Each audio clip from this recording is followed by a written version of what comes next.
Pagka tumayo ka sa tama, ihanda mo ang sarili mo for sufferings and pain.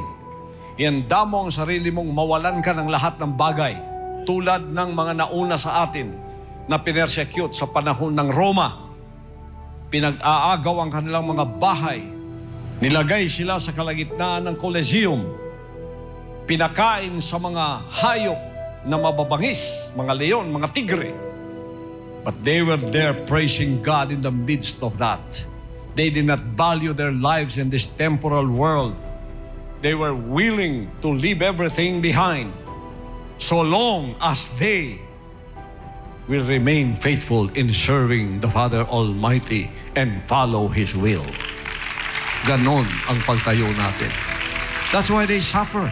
That's why we suffer. So, mahirap talaga ang maglingkod ba sa panahon na ito? Oo, may kahirapan. Pero, pag ang Ama nasa sa atin, wala tayong dapat na ikabahala, ikatakot, sapagkat Siya ang uuna sa ating mga daan.